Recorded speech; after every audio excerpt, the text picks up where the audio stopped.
The sky over the Persian plain tears open at dawn. There is no warning, no explanation. One moment, the ancient world exists exactly as it has for centuries. Dust, horses, bronze armor glinting under a rising sun.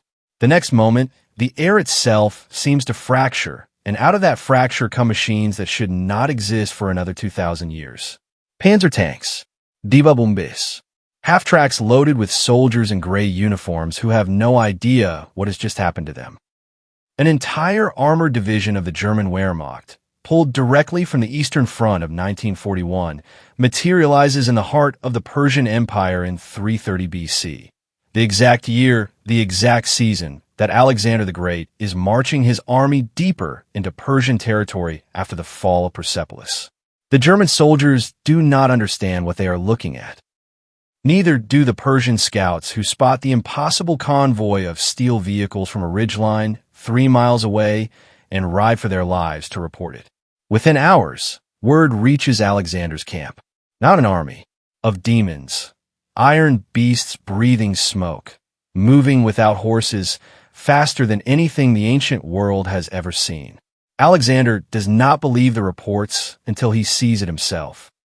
He rides forward with a cavalry escort to observe from a safe distance, and what he sees defies every category of warfare he has ever studied. Tanks are not creatures.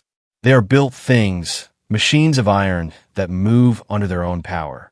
He does not know the word for engine, but he understands immediately that this is not magic. It is craft, and anything built by human hands can eventually be understood, and anything understood can eventually be defeated. The German commander, a Wehrmacht colonel whose name history will never record because history itself has just been broken, has the opposite problem. His maps are useless. His radio picks up nothing but static, no command chain, no Berlin, no Eastern Front. His fuel gauges read the same numbers they read an hour ago, but he has no idea where the nearest supply depot might be, or if one even exists in whatever world this now is. The colonel makes the only decision available to him. Establish a defensive perimeter. Send scouts. Figure out where and when his division has ended up. The scouts return with reports that sound like fever dreams. Men in bronze armor, carrying long spears. Va-il-fonts, a language no one recognizes. Architecture that looks like the history books, but wrong somehow. Too new, too intact, columns and temples that should be ruins, standing complete and freshly painted. One young lieutenant, a former history student before the war, puts the pieces together first and says the word out loud, half joking, half terrified. Time travel. Nobody laughs. It is the only explanation that fits the impossible evidence in front of them. Alexander, meanwhile, has already made his decision. He will not attack blind. He orders his companions to hold position and sends Persian-speaking scouts, disguised as local farmers, to observe the German camp from a distance for 3 days. He wants to know how these iron beasts eat, how they sleep, how they move, before he commits a single soldier. What his scouts report back changes everything. The iron beasts stop moving after a certain distance. They sit motionless, and the men inside curse and strike them with tools. Alexander understands the pattern immediately, even without knowing the word fuel. These machines consume something to move, and whatever they consume, they are running out of it. This is the first crack in the German position, and Alexander has found it within 72 hours of first contact. Faster than any modern general facing an unknown army 18 centuries in the past would have managed the same feat in reverse. The colonel, unaware he is being watched this closely, makes a fateful decision of his own. Rather than wait passively for an enemy he cannot identify, he orders a reconnaissance in force. 3 tanks and 2 platoons of infantry, pushing toward the nearest visible concentration of enemy forces to test their capability. It is the worst decision he could have made, though he has no way of knowing it yet. The German patrol advances across open ground exactly as Wehrmacht doctrine trained them to. Tanks leading, infantry following in the cover of the armor, standard procedure against any conventional 20th century enemy. Alexander's forces are not a conventional enemy. They are the most disciplined heavy infantry the ancient world has ever produced, and they do something the German patrol has no training to counter. They simply do not engage in the open field at all. The Macedonian phalanx melts back into the terrain, retreating through olive groves and rocky hillsides that swallow infantry formations whole. The tanks, designed for the open steppes of Russia, struggle immediately on ground littered with boulders and terracing built for agriculture 2,000 years before tank warfare was ever conceived.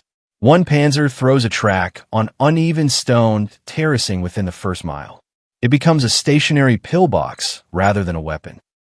Alexander's companion cavalry, the finest heavy cavalry in the ancient world, appears on the German flank exactly where the retreating infantry lured them. It is not a suicidal charge into tank fire. It is a probe, fast riders testing the machine gun range and reaction time of the vehicles, then withdrawing before losses mount. The German machine guns cut down 6 horses and 2 riders in the first exchange. It looks like victory. It is not. Alexander now knows the exact effective range of German firepower, the rate of fire, and how quickly the vehicles can traverse their weapons to track a moving target. He has purchased this knowledge with 8 men, a price he considers acceptable for information that will shape the entire campaign. The patrol returns to the German camp having gained nothing but a stuck tank they must abandon and a supply of fuel that is now measurably lower than when they left. The colonel reviews the encounter and reaches a conclusion that terrifies him more than anything else that has happened since the transition. His enemy is not disorganized tribesmen. Whoever commands the forces opposing him is thinking several steps ahead, testing his capabilities with the patience of a chess player rather than the panic of a primitive army encountering the impossible. 3 days later, the fuel crisis the young lieutenant predicted arrives in full. The division's fuel reserves, calculated for a modern war with modern supply lines, were never designed to last indefinitely.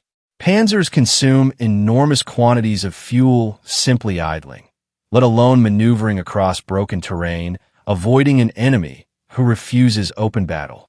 Half the division's vehicles are now stationary, not destroyed, simply out of fuel, transformed overnight from the most feared weapons in the ancient world into steel monuments that cannot move an inch.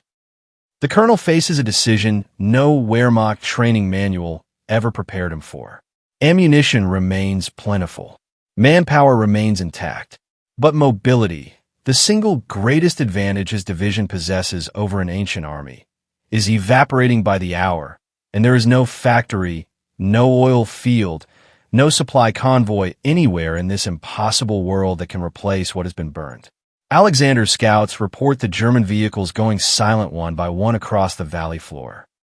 He does not yet understand the word fuel, but he understands stillness. And stillness in an enemy that has spent days demonstrating terrifying mobility means something fundamental has changed in his favor. He summons his generals. Parmenion, his most experienced commander, argues for immediate full assault while the iron beasts sit motionless. Alexander disagrees. He has seen what the machine guns did to 8 men in less than a minute.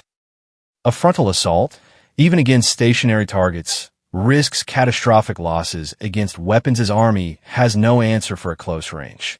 Instead, Alexander orders something that will define the rest of this campaign. A siege, not a battle. Surround the German position. Cut off any possibility of foraging, scouting, or repositioning. Let the same resource starvation that has crippled half their vehicles now work against every soldier trapped inside that perimeter. The German colonel watches Macedonian forces begin encircling his position from a ridge 2 miles out, moving with a coordination that no primitive force should possess, and understands with growing dread that whoever leads the army opposing him has correctly diagnosed his single greatest weakness and is now exploiting it with textbook precision. A precision that, if he is being honest with himself, exceeds anything he studied in his own military academy. Neither side has fired a decisive shot. Neither side has lost more than a handful of men. But as the sun sets on the 4th day, since 2 armies separated by 2,000 years found themselves sharing the same battlefield, it is already clear that this war will not be won by whoever has better weapons. It will be won by whoever can survive longer without them. What happens when Alexander's siege tightens and the German division runs completely dry? Drop your prediction below. Part 2 is coming. Subscribe so you don't miss it.